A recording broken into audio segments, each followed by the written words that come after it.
Kakek-kakek,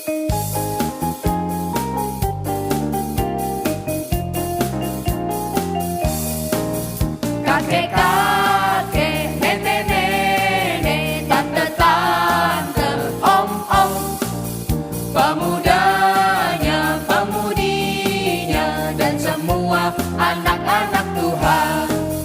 Kita sama-sama, kita sama-sama, kita sama mengasihi Tuhan. Kita sama-sama, kita...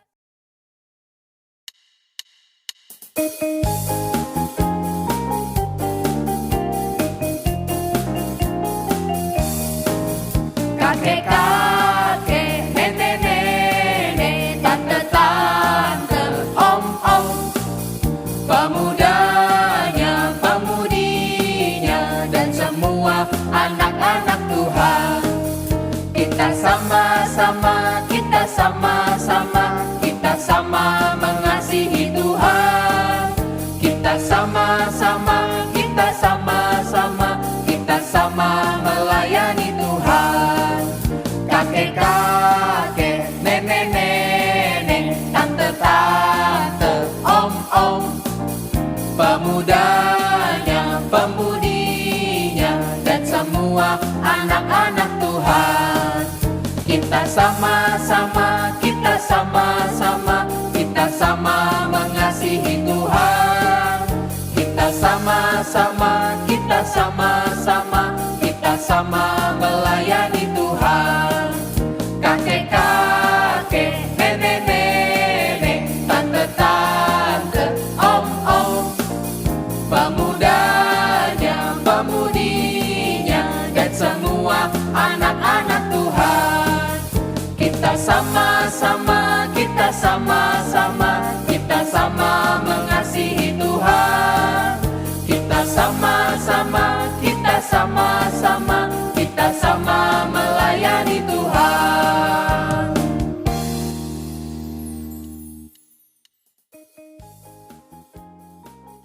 Amin, puji Tuhan. Adik-adik, sebelum kita mendengarkan firman Tuhan, mari kita berdoa.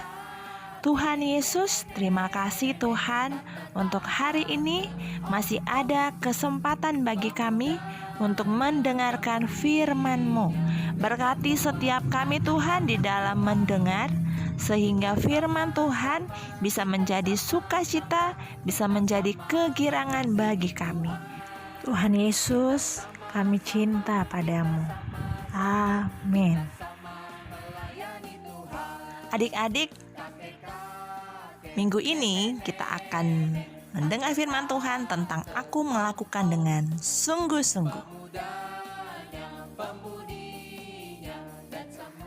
Adik-adik, ada ayat dalam firman Tuhan mengatakan, apapun yang kamu perbuat, perbuatlah dengan segenap hatimu seperti untuk Tuhan dan bukan untuk manusia.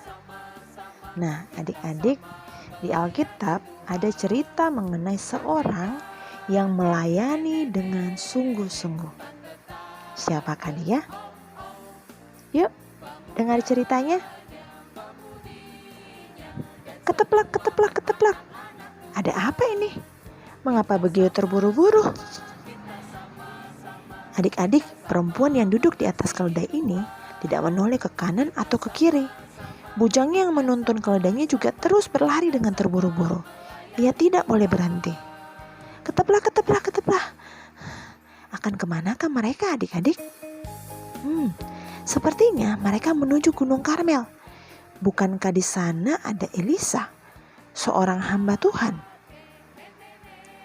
Ternyata benar, adik-adik. Begitu perempuan itu bertemu dengan Elisa, ia segera memegang kaki Elisa dengan sangat pedih hati. Ia menangis. Apakah aku pernah meminta seorang anak laki-laki pada tuanku? Tidak, Tuhan sendiri yang memberikannya. Tetapi sekarang semua harapanku kosong. Adik-adik, memang benar apa yang dikatakan perempuan itu. Perempuan ini berasal dari Sunem. Jadi disebut saja perempuan Sunem. Walaupun ia sangat kaya, ia tidak punya anak. Suaminya juga sudah tua.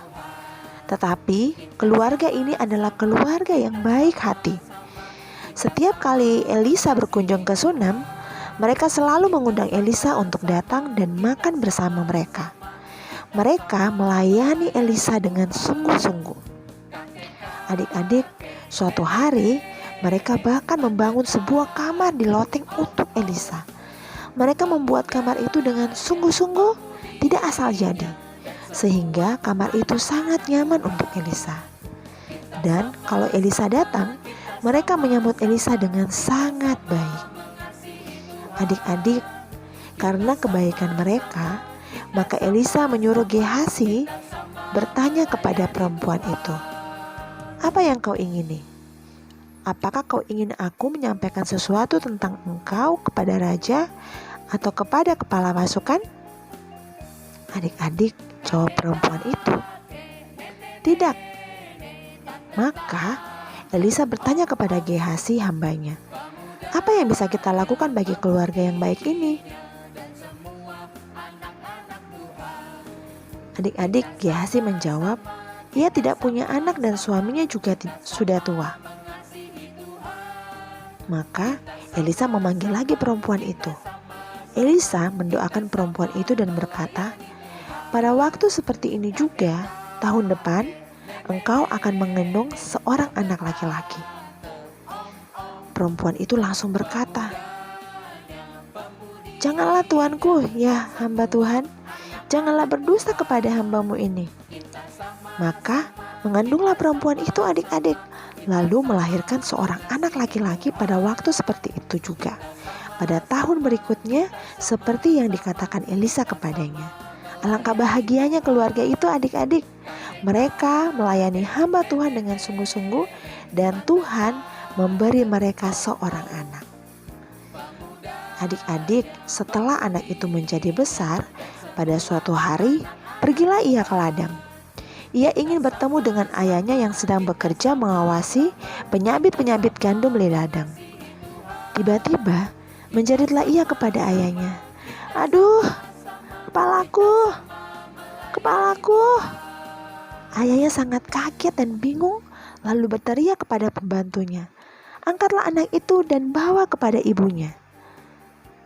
Ternyata anak itu mati adik-adik. Itulah sebabnya perempuan itu berkata kepada Elisa, "Apakah aku pernah meminta seorang anak laki-laki pada tuanku? Tidak, Tuhan sendiri yang memberikannya. Tetapi sekarang semua harapanku kosong."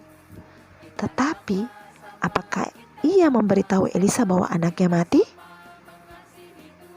Tidak, adik-adik.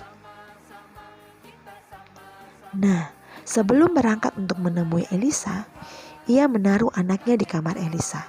Ia tidak memberitahu siapapun bahwa anaknya sudah mati adik-adik.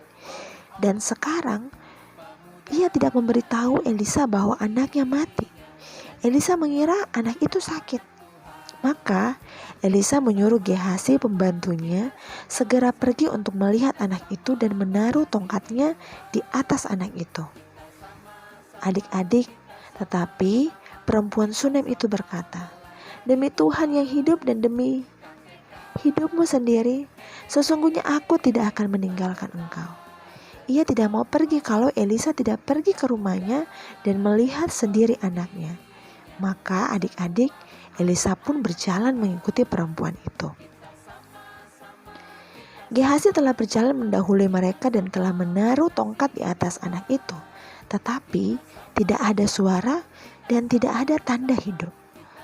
Lalu kembalilah ia menemui Elisa serta memberitahukan kepadanya. Katanya, "Anak itu tidak bangun." Adik-adik, dan ketika Elisa masuk ke kamarnya, barulah ia tahu ternyata anak itu sudah mati dan terbaring di atas tempat tidurnya. Adik-adik, Elisa segera menutup pintu dan berdoa ia kepada Tuhan. Lalu ia meniarap di atas badan anak itu untuk membuat tubuhnya menjadi hangat. Tak lama kemudian, bersinlah anak itu sampai 7 kali, lalu membuka matanya. Alangkah senangnya perempuan Sunem itu adik-adik.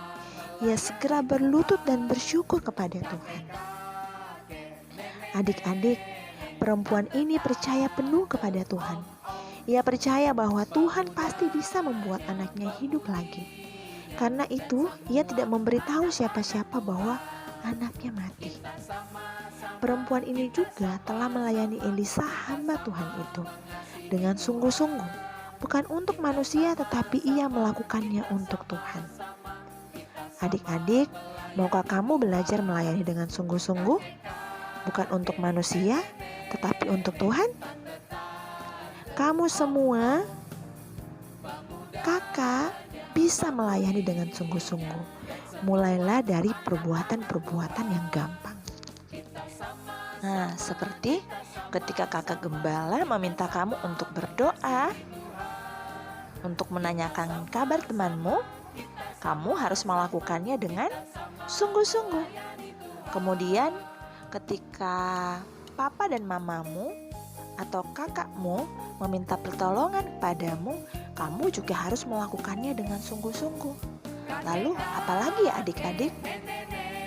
Ketika kamu mengerjakan PR atau mengerjakan tugas yang diberikan oleh gurumu, kamu juga harus melakukannya dengan sungguh-sungguh. Ingat adik-adik, apapun juga yang kamu perbuat, perbuatlah dengan segenap hatimu seperti untuk Tuhan dan bukan untuk manusia. Amin. Adik-adik, mari kita berdoa. Ikuti kakak berdoa. Tuhan Yesus, terima kasih untuk kesempatan yang Tuhan berikan kepada kami, sehingga kami bisa melayani Tuhan. Tuhan Yesus, berkati kami ketika kami melayani, kami melakukannya dengan sungguh-sungguh seperti untuk Tuhan. Tuhan Yesus, kami cinta padamu. Amin. Ayat hafalan untuk minggu ini dari Kolose pasal 3 ayat 23. Sampai berjumpa di video selanjutnya adik-adik. Tuhan Yesus memberkati. Haleluya, puji Tuhan. Matius pasal 19 ayat 19b. Kasihilah sesamamu manusia seperti dirimu sendiri. Amin. Matius pasal 19 ayat 19b. Kasihilah sesamamu manusia seperti dirimu sendiri. Ayat 19b. Kasihilah sesamamu manusia seperti dirimu. Kita sama melayani Tuhan. Kakek-kakek, nenek-nenek, tante-tante, om-om, pemudanya, pemudinya, dan semua anak-anak Tuhan. Kita sama-sama mengasihi Tuhan. Kita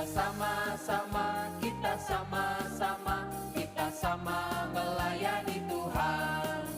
Kakek-kakek, nenek-nenek, tante-tante, om-om, pemudanya, pemudinya, dan semua anak-anak Tuhan. Kita sama mengasihi Tuhan. Kita sama